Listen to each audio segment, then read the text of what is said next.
judul dari materi yang saya sampaikan adalah pelaksanaan audit dokumen.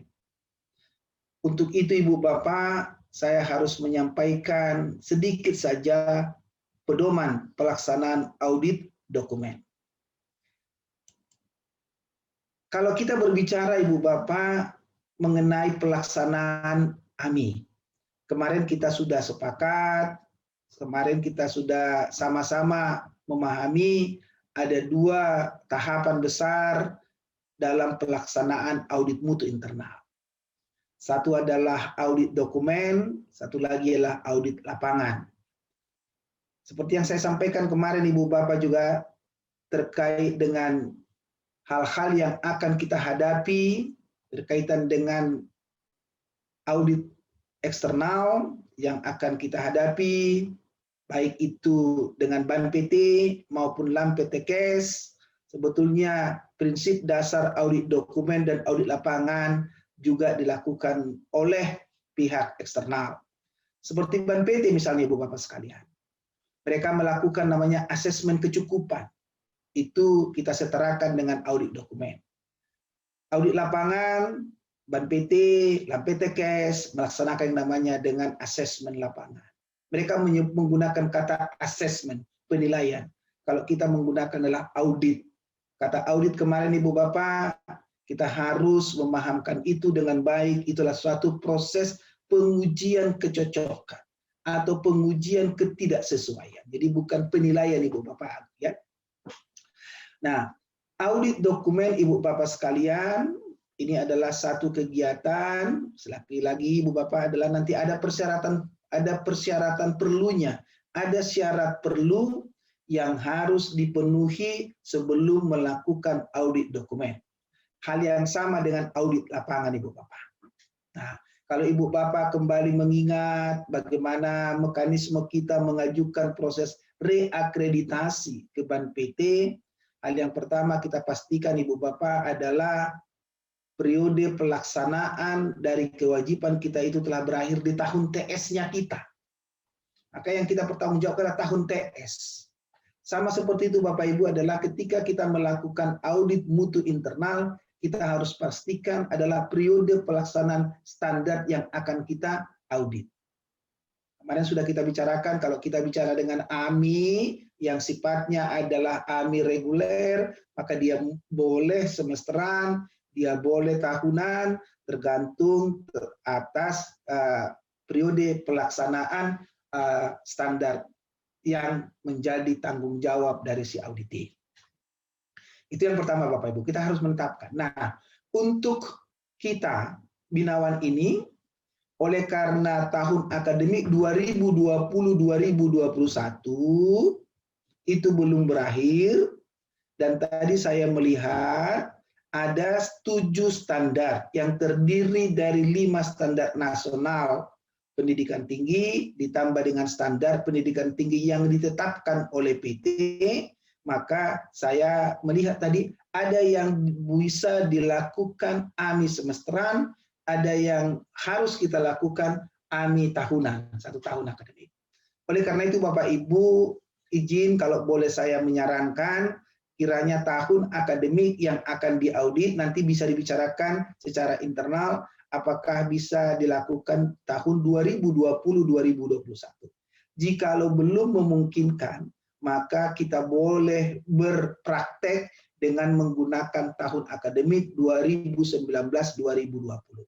Saya sebetulnya lebih cenderung Ibu Bapak menggunakan tahun akademik 2019-2020 karena saya yakin dan percaya para auditi, si pelaksana standar telah menyelesaikan proses pelaksanaan standarnya dan telah melaporkan hasilnya. Ini kan hanya praktek saja Ibu Bapak sekalian. Baik. Kemarin kita sudah sepakat pelaksanaan audit mutu internal itu minimum ada 5 tahapan yang harus kita pastikan kita lakukan. Yang pertama adalah menyusun tata laksana AMI. Sudah jelas kemarin Ibu Bapak ya. Mulai dari perencanaannya, apa-apa saja yang harus kita susun. Ya. Sebagai refreshing Ibu Bapak, mengingat kembali apa yang sudah kita pelajari kemarin adalah tolong dipastikan sudah ada kebijakan AMI-nya, ada pedoman AMI-nya, ada panduan pelaksanaan AMI-nya, dan ada instrumen AMI-nya, Bu Bapak. Ya, itu adalah menyusun tata laksana AMI sampai kepada peraturannya atau tata tertib pelaksanaan AMI-nya, Bapak Ibu. Kemudian Ibu Bapak adalah kita harus memastikan telah ada dokumen AMI. Nanti kita akan lihat apa-apa saja yang harus kita lakukan. Kemudian kita harus melaksanakan AMI, audit dokumen dan audit lapangan. Kemudian kita harus melaporkan hasil pelaksanaan AMI-nya. Dan yang terakhir Bapak Ibu adalah kita harus melaksanakan rapat tinjauan manajemen. Ini hanya sekedar menyegarkan kembali Ibu Bapak apa yang sudah kita pelajari. Cara mengenai audit dokumen. Izinkan saya, Ibu Bapak, sekarang menjelaskan kepada Ibu Bapak pengertiannya dulu, Ibu Bapak ya. Ini saya bisa dulu. Pengertian audit dokumen. Audit dokumen, Ibu Bapak, seperti yang sudah kita singgung hari pertama, ini adalah satu proses pengujian kecocokan atau ketidaksesuaian antara apa yang telah direncanakan, apa yang telah disusun, apa yang telah ditetapkan oleh si auditi di dalam standarnya itu apa dilakukan atau tidak. Apa dipenuhi hasilnya atau tidak. Itu Bapak Ibu. Oleh karena itu sering juga Ibu Bapak, audit dokumen ini sering juga disebut sebagai audit sistem. Audit sistem. Kenapa yang akan kita audit adalah sistem dari pelaksanaan audit mutu internalnya.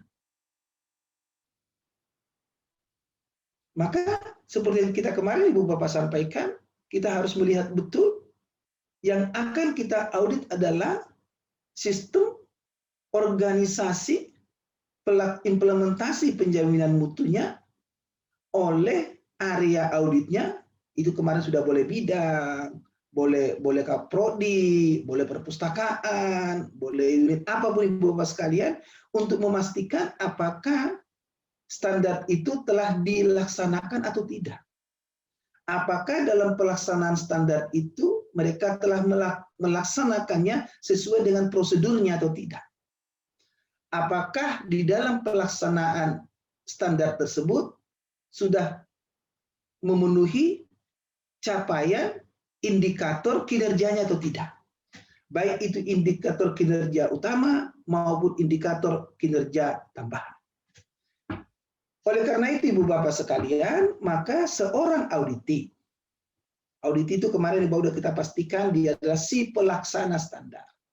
Harus menyusun rencana kerja sesuai dengan standar yang menjadi tanggung jawabnya. Jelas. Memastikan program kerjanya, memastikan rincian kegiatannya, memastikan target kerjanya. Tentunya kalau Ibu Bapak masih ingat, kita punya namanya sasaran, ya. Kita punya namanya ada, setelah itu turun lagi pada indikator sasaran, ada indikator kinerja, ada target kinerja. Di dalam audit dokumen Ibu Bapak sekalian, yang akan kita audit itu si auditi berdasarkan dokumen yang telah dia kirimkan ke penjaminan mutu sebagai bukti sahih bahwa dia telah mengimplementasikan atau melaksanakan standar yang menjadi tanggung jawabnya. Itu Bapak Ibu. Sekali lagi Bapak Ibu ya, jadi syarat perlunya tahapan pelaksanaan audit dokumen jikalau si auditinya telah mengirimkan, telah mensubmit kewajiban seorang auditi atas pelaksanaan standar yang menjadi tanggung jawabnya. Apakah itu nanti kita akan lihat. Ada 4 yang harus disediakan oleh si auditi. Jadi kalau kita mau mengaudit ketua program studi, maka kita baru boleh melakukan audit atas program studi tersebut jikalau ketua program studi selaku si pelaksana standar itu telah memenuhi syarat perlu dilakukannya audit dokumen.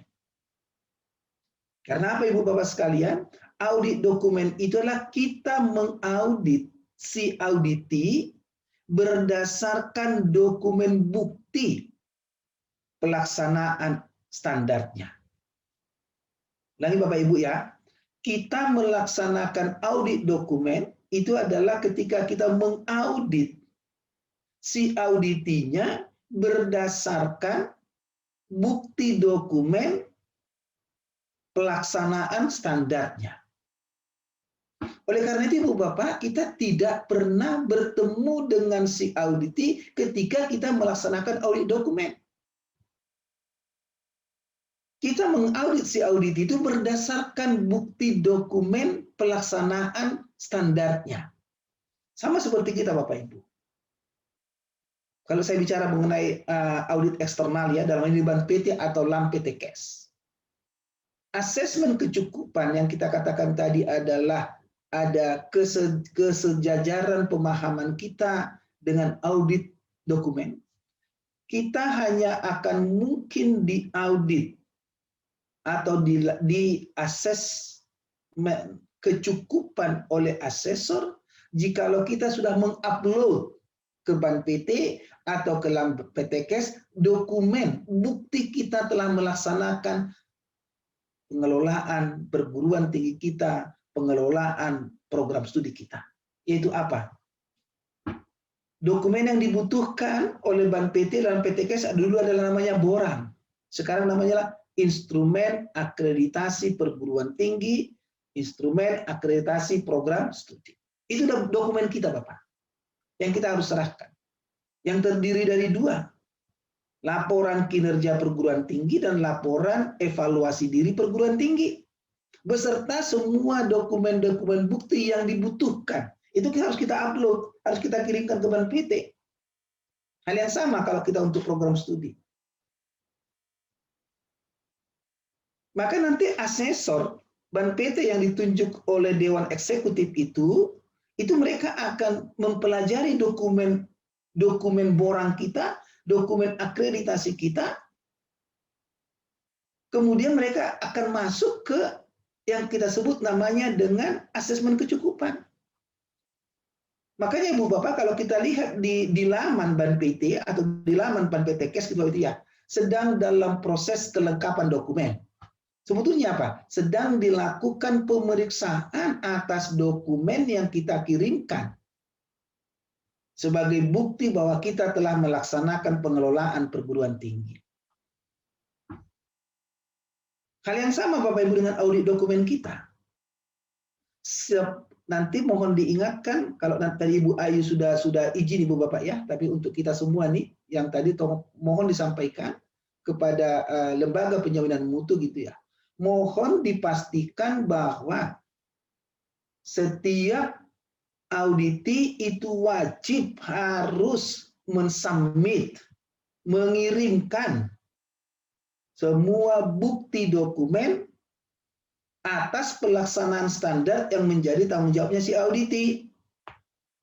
Setelah itu, penjaminan mutu harus memeriksa kelengkapannya. Setelah dia nggak lengkap, barulah lapor ke pimpinan yang menyatakan bahwa syarat perlu dilaksanakannya audit sudah dipenuhi. Maka pimpinan dalam hal ini Ibu Rektor itu akan membuat surat perintah, surat permintaan kepada penjaminan mutu untuk mulai mengorganisir perencanaan pelaksanaan AMI. Itu Ibu Bapak sekalian. Lengkap dulu itu Bapak Ibu. Nah, oleh karena itu Bapak Ibu adalah ketika auditor mulai melakukan audit dokumen, berarti dia mengaudit si auditinya tanpa kehadiran si auditinya. ketika asesor Bank PT LAM PT Cash melakukan asesmen kecukupan, mereka sebetulnya sedang melakukan penilaian atas kita. Kita sedang diakses berdasarkan apa? Dokumen yang kita kirimkan. Makanya selalu kita sampaikan Bapak Ibu adalah ketika kita mengisi instrumen akreditasi, tolong dituliskan selengkap mungkin, sejelas mungkin, sehingga tidak menimbulkan pertanyaan. Tidak menimbulkan pertanyaan, Ibu Bapak sekalian. Karena apa? Asesmen kecukupan itu atau audit dokumen itu tujuannya sebetulnya adalah menanyakan sesuatu kepada si auditi berdasarkan dokumen yang dikirimkan oleh si auditi. Oleh karena itu, di dalam proses audit dokumen, tujuannya adalah kita menyusun daftar pertanyaan yang akan kita tanyakan nanti ketika kita masuk di tahap audit lapangan. Jadi Ibu Bapak, kalau nanti Ibu Bapak berpraktek dalam audit dokumen, hasilnya adalah tersusunnya pertanyaan-pertanyaan. Oleh karena itu Bapak Ibu, kan tidak mungkin Ibu Bapak menyusun pertanyaan kalau Ibu Bapak tidak tahu apa yang dikerjakan oleh auditinya. Apa yang sudah dikerjakan oleh auditinya? Prosedur apa yang harus dijalankan oleh auditinya? Hasil apa yang telah dicapai oleh si auditinya, itu Bapak sekalian. Nah, ini adalah inspirasi dari saya kepada setiap pengelola perguruan tinggi kalau kita ingin melakukan pelaksanaan audit yang kurang lebih seperti simulasi mini ketika kita nanti menghadapi proses audit eksternal. Siapapun mereka. Karena tahapannya akan sama. Mengirimkan bukti apa yang sudah kita kerjakan. Kita diperiksa, dinilai berdasarkan bukti tersebut. Kemudian kita dinilai langsung, ditanyakan, dikonfirmasi, diverifikasi, dan divalidasi, Ibu Bapak sekalian. Jadi kata kunci yang mau kita sampaikan adalah audit dokumen ini dilakukan oleh si auditor berdasarkan dokumen yang dikirim oleh si auditi, tidak ada si auditinya, dan tujuan akhirnya adalah berhasil menyusun daftar pertanyaan yang akan digunakan menjadi panduan ketika nanti Ibu Bapak melaksanakan audit lapangan. Oleh karena itu Bapak Ibu nanti harus tahu apa yang harus kita tanyakan. Bagaimana cara menanyakannya, begitu Ibu Pak, itu dari lapangan.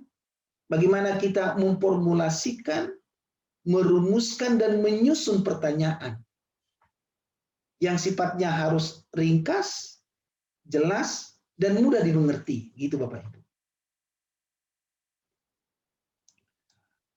Ibu Bapak sekalian, nah, apa yang harus kita lakukan terkait dengan persiapan audit dokumen? Saya mau sampaikan demikian Bapak Ibu. Pelaksanaan audit dokumen ini di bawah tanggung jawab Ketua Auditor PT. Kemarin sudah saya ingatkan Ibu Bapak bahwa Ibu Bapak nanti kalau sudah dinyatakan memiliki kecakapan, memiliki pengetahuan, maka akan diberikan daftar nama Ibu Bapak yang lulus ini ke Ibu Rektor. Ibu Rektor akan menetapkan Ibu Bapak sebagai auditor mutu internal. Kemarin juga sudah saya ingatkan Ibu Bapak, inspirasi saya nanti SK-nya Ibu Rektor itu adalah hanya memuat ketua auditor perguruan tinggi dan anggota. Ketua auditor PT Bapak Ibu ya. Ketua auditor PT di dalam melaksanakan audit dokumen itu berkoordinasi dengan penjaminan mutu, dan wakil manajemen. Hanya koordinasi Bu Bapak ya, hanya koordinasi. Artinya adalah tanggung jawab penuhnya pelaksanaan audit dokumen itu di bawah kendali Ketua Auditor PT. Maka nanti perlu ada Ibu Bapak spesifikasi yang jelas mengangkat seseorang menjadi ketua tim auditor PT. Saya sudah katakan di sana Bapak Ibu, ketua dan anggota tim auditor internal PT ini ditetapkan dengan SK pimpinan institusi. Dengan masa kerjanya 1 periode pelaksanaan audit. 1 periode pelaksanaan audit. Jadi artinya paling tidak 1 tahun. Jika Ibu Bapak mau membuat 2 tahun boleh. Pelaksanaan audit Ibu Bapak ya, bisa 1 tahun, bisa 2 tahun, tapi yang jamak dilakukan orang yang paling lama ada 3 tahun. Setelah itu Ibu Bapak, setelah berakhir masa tugas dari tim auditor itu, mereka harus mengikuti refreshing lagi. Ya. Mereka harus kembali lagi dilatih. Ya. Kembali lagi dilakukan penilaian apakah masih layak tetap menjadi seorang auditor. Yang berikutnya Ibu Bapak adalah saya hanya mengingatkan kembali, nanti ketua tim auditor PT itu kan akan menugaskan anggota-anggota ini untuk mengaudit area-area audit. Mengaudit bagian, mengaudit bidang, mengaudit unit, dan seksi, dan seterusnya sudah kita bahas kemarin. Kalau boleh Ibu Bapak, dengan ketersediaan auditor yang cukup, saya sangat mengharapkan sebetulnya adalah ketika mengaudit area audit itu kalau bisa dalam bentuk tim, jangan single auditor Ibu Bapak ya, jangan single, minimum ada 2. Sama dengan Ban PT dalam PT Kes tidak pernah ada mengaudit Bapak Ibu satu audit, 1 asesor, belum pernah saya dengar. Adalah minimum 2 kalau dia program studi. Kalau dia adalah PT itu minimum 3. Nah, karena apa? Karena perlu tim ya Ibu Bapak untuk nanti nanti kita akan lihat dalam proses implementasinya atau prakteknya. Kalau ketua dan anggota tim auditor PT itu ditetapkan oleh pimpinan, maka ketua dan anggota tim auditor internal area audit itu boleh ditentukan dan ditetapkan oleh ketua tim auditor PT. Jadi ketua tim auditor PT lah yang akan menugaskan tim auditor itu mengaudit area yang mana. Yang pasti Ibu Bapak adalah penetapan ketua tim dan anggota tim auditor itu harus memenuhi persyaratan yang telah ditetapkan. Tentunya harus memperhatikan ketentuan yang berlaku. Apa itu ketentuan yang berlaku? Itu yang kita bicarakan kemarin. Ya, masih ingat betul Ibu Bapak ya, ada 3 hal utama. Satu adalah dia tidak boleh mengaudit yang menjadi tanggung jawabnya. Yang kedua adalah dia harus mengetahui bidang area audit yang akan diauditnya. Jikalau tidak, boleh menggunakan expert, pendamping. Dan yang ketiga Ibu Bapak tidak ada konflik of interest. Itu 3 yang utama yang harus kita ingat betul. Nah, sekarang kita balik ke sini Bapak Ibu. Syarat perlu pelaksanaan audit dokumen itu adalah 5 ini Bapak Ibu. Ada 5 syarat perlu. Yaitu apa? Kepastian, ketersediaan, ketercukupan dokumen AMI. Dokumen AMI. Kalau tadi saya sampaikan, nggak apa-apa saya berulang-ulang menyampaikan Ibu Bapak, dulu namanya dokumen borang, sekarang namanya dokumen akreditasi, ya, dengan 9 kriteria. Ini sama, ini syarat perlu. Berarti adalah setiap selesai proses pelaksanaan standar, dokumen AMI ini sudah harus dikirimkan oleh si auditi ke penjaminan mutu. Sekali lagi Ibu Bapak ya, setiap selesai pelaksanaan standar harus mengirimkan dokumen AMI ini ke penjaminan mutu. Itulah alasannya Bapak Ibu kenapa ketua program studi setiap semester harus membuat laporan kinerjanya. Laporan kinerjanya. Itu salah satu diantaranya itu. Nah, kalau kita bicara dengan syarat perlu ini, Yang pertama adalah si auditi itu harus menyampaikan kepada si penjaminan mutu standar pendidikan tinggi mana yang menjadi tanggung jawabnya yang dia laksanakan dalam periode pelaksanaan standar pendidikan tinggi tersebut. Misalkan, ketua program studi, dia harus memastikan apakah 5 standar ya minimal yang harus menjadi tanggung jawab itu di semua dikerjakan atau tidak dalam periode tersebut. Sudah saya katakan kemarin, standar isi pembelajaran, standar proses pembelajaran, standar penilaian pembelajaran, standar suasana akademik, dan standar pengintegrasian hasil penelitian dan hasil PKM dosen dan mahasiswa ke dalam proses pembelajaran. 5 standar itu Bapak Ibu. Bukti dokumen yang kedua Ibu Bapak adalah standar yang menjadi tanggung jawabnya itu telah diturunkan menjadi program kerja dan rincian kegiatan serta target kerjanya dalam bentuk apa? Rencana kerja. Baik itu berupa rencana kerja semesteran RKS dan rencana kerja tahunan RKT. Maka dalam rencana kerja itu Bapak Ibu itu harus memuat. Yang pertama adalah hal yang harus dia kerjakan.